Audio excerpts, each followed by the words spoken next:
Hello friends, आप सभी का हमारे यूट्यूब चैनल वर्किंग थॉट्स में स्वागत है। आज इस वीडियो में रीजनिंग के कुछ इंपॉर्टेंट क्वेश्चंस को डिस्कस करेंगे जो आने वाले एग्जाम्स में बहुत इंपॉर्टेंट साबित होंगे।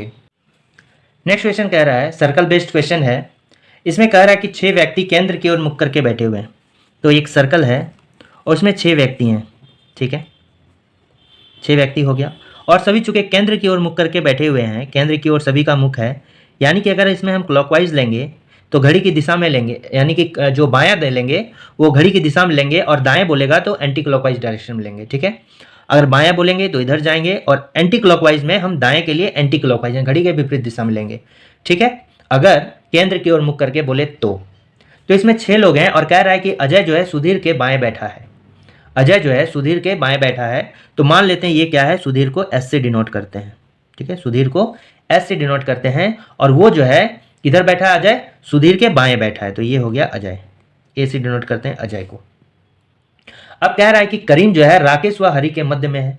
तो हम यहाँ तो करीम और राकेश कहाँ बैठाएंगे तो ये तो पता नहीं है। तो अगर इन दोनों से कोई रिलेटेड इन्फॉर्मेशन है वो देख लेते हैं और इसको अभी पेंडिंग पे रखते हैं। करीम जो है राकेश व हरि के मध्य में बैठता है, तो साइड में एक लिख लेते हैं कि करीम जो है राकेश और हरि के मध्य में बैठता है, ठीक है। ये जरूरी नहीं है, ऐसे भी हो सकता है राकेश और हरि, ठीक है ना। तो नेक्स्ट क्या है कि नीरज करीम के बाएं से दूसरा है। नीरज जो है करीम के बाएं से दूसरा है, तो मान लेते हैं यहाँ पर नीरज हो गया, ठीक है, नीरज हो गया। और करीम के बाएं से यहाँ 2 हो सकता है, अगर बाएं जा रहे हैं तो इधर से आना होगा। तो नीरज हो गया करीम के बाएं से दूसरा यहाँ पर हो गया, और एक तो या तो यहाँ हो सकता है करीम यहाँ पर होगा तो नीरज यहाँ पर होगा, और तो इसके अलावा कुछ नहीं होगा। और यहाँ बोल रहा है करीम जो है राकेश और हरि के बीच में बैठा हुआ है, ठीक है। करीम जो है राकेश और हरि के बीच में बैठा हुआ है, तो राकेश यहाँ पर हो गया और हरि हो गया, या फिर यहाँ हम हरि राकेश दे सकते हैं, यहाँ पर हरि दे सकते हैं, ठीक है। इससे तो मेरा कोई कंफर्म नहीं हुआ, तो इसका और एक बना के यहाँ देख लेते हैं कि अगर ऐसे 6 लोग हैं, ठीक है, 6 लोग हो गया, तो मान लेते हैं ये तो ऐसे सुधीर हो गया, ये अजय हो गया, ठीक है। अब करीम को एक टाइम यहाँ बैठाए थे, अब करीम को यहाँ पर बैठा लेते हैं। करीम यहाँ हो गया और नीरज यहाँ हो गया, ठीक है। करीम यहाँ हो गया और उसके बाएं दूसरा नीरज, सॉरी यहाँ हो गया नीरज। तो उसी तरह यहाँ पर मेरा कौन राकेश या हरि हो गया, यहाँ भी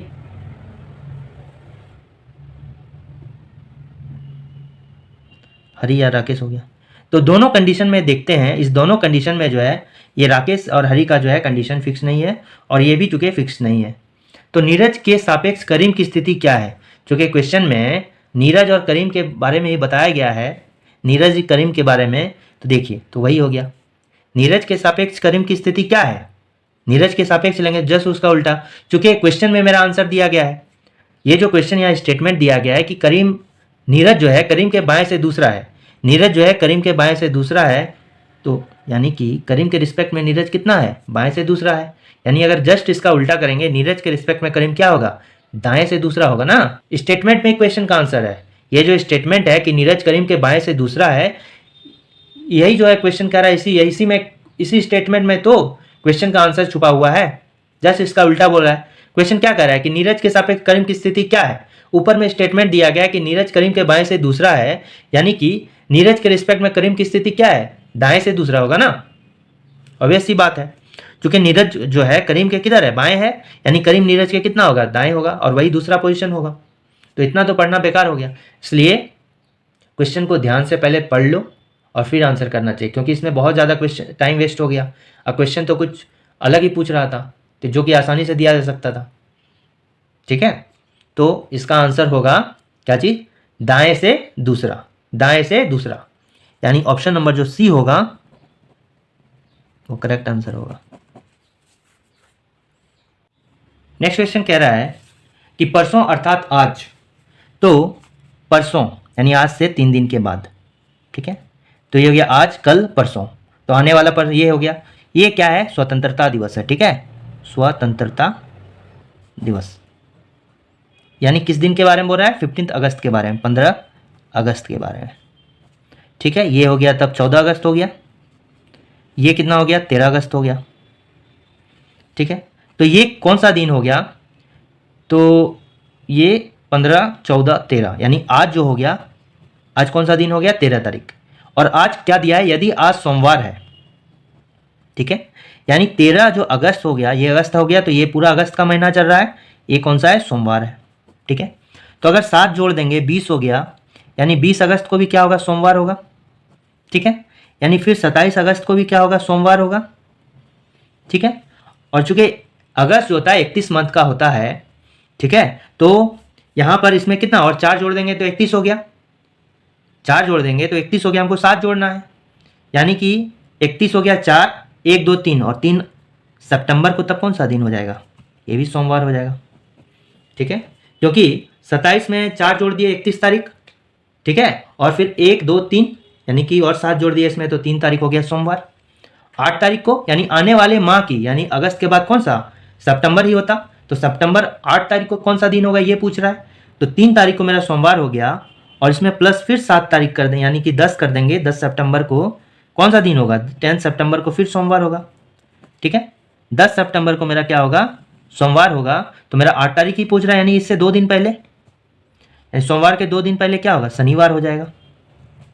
तो मेरा जो ऑप्शन बी होगा ये मेरा करेक्ट आंसर होगा, शनिवार।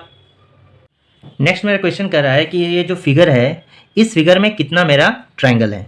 तो चूंकि देख रहे हैं कि अगर इस टाइप का फिगर रहता है, ठीक है, इस टाइप का अगर मेरा फिगर रहता है, तो यहाँ आप देख सकते हो कि अगर डिवाइड है तो पहला पोजीशन और दूसरा पोजीशन, और इन दोनों को अगर हम ऐड कर देते हैं तो क्या हो जाता है, 3।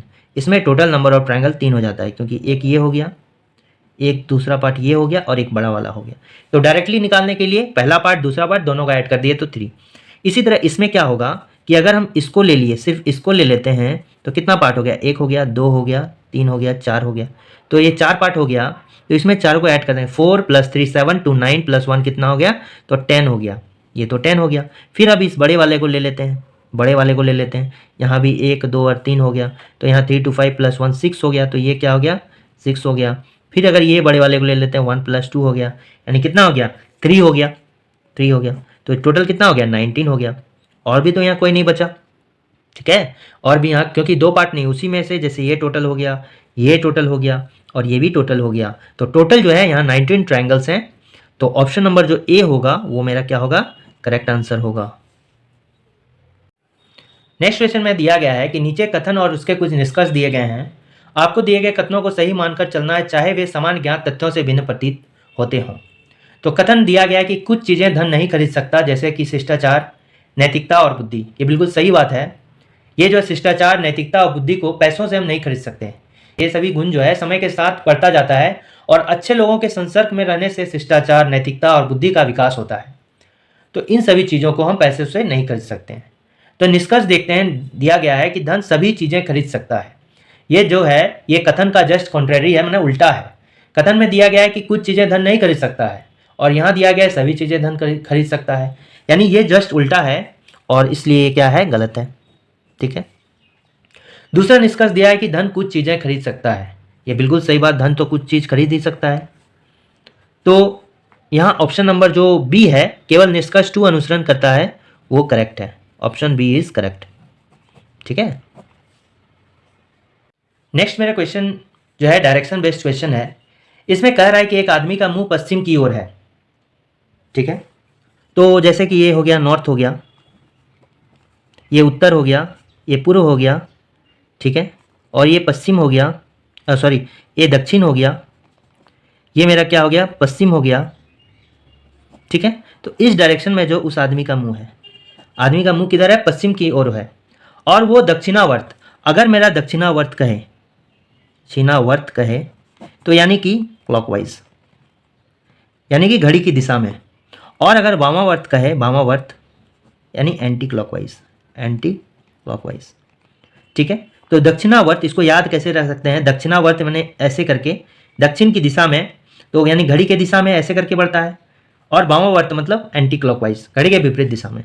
तो क्वेश्चन में कह रहा है कि वो आदमी अभी पश्चिम की ओर मुंह करके है, वो 45 डिग्री जो है दक्षिणावर्त यानी घड़ी के दिशा में मुड़ता है, यानी अगर ये इस डायरेक्शन में है, पश्चिम दिशा में यानी इस डायरेक्शन में है, तो 45 डिग्री, तो यहाँ से 45 डिग्री इधर हो गया, तो चूंकि घड़ी की दिशा में जा रहा है यानी कि दक्षिणावर्त जा रहा है, यानी किधर आ गया, इधर आ गया, ठीक है, यानी 45 डिग्री हम इधर आ गए, 45 डिग्री।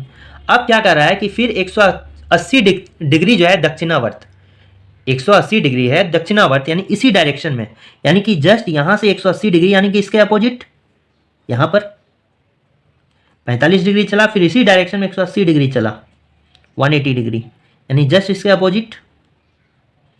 ठीक है, और फिर 270 डिग्री वामावर्त, यानी यहां आने के बाद एंटी क्लॉकवाइज डायरेक्शन में, चूंकि वामावर्त कर रहा है, यानी एंटी क्लॉकवाइज डायरेक्शन में जो है कितना वामावर्त चलेगा, तो 180 यहां चल गया, 270 चल रहा है तो 180 यहां चल गया, और 90 क्या चल गया, यहां से 90 मतलब इस डायरेक्शन में।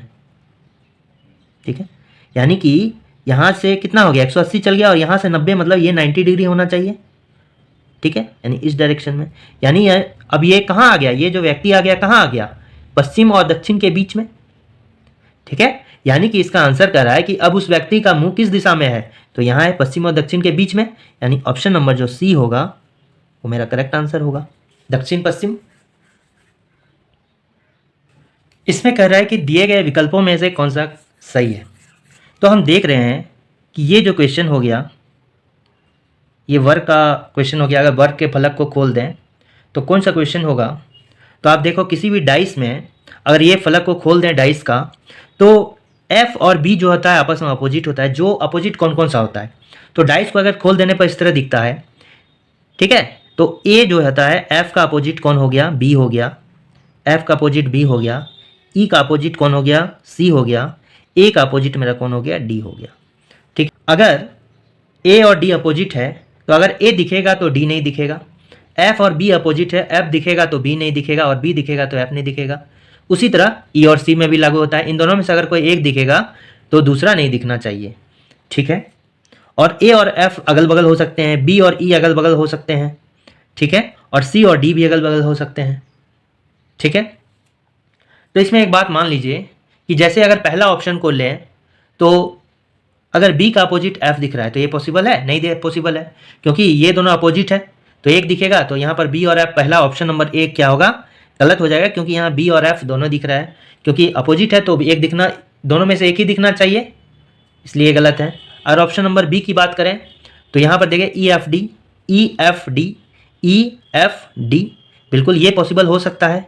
अब सी में अगर हम देखते हैं तो क्या है, बी ई सी, ई और सी देखिए आपस में अपोजिट है, और तीसरा वाला ऑप्शन सी में ई और सी दोनों दिख रहा है, इसलिए ये भी पॉसिबल नहीं है। ऑप्शन नंबर अगर डी की बात करें तो डी एफ ए, डी और ए देखिए आपस में अपोजिट है, ये भी नहीं दिखना चाहिए, इसमें भी दोनों दिख रहा है, इसलिए ये भी गलत है। इसलिए ऑप्शन नंबर बी जो है केवल इसमें सही आंसर है, ऑप्शन बी। ठीक है।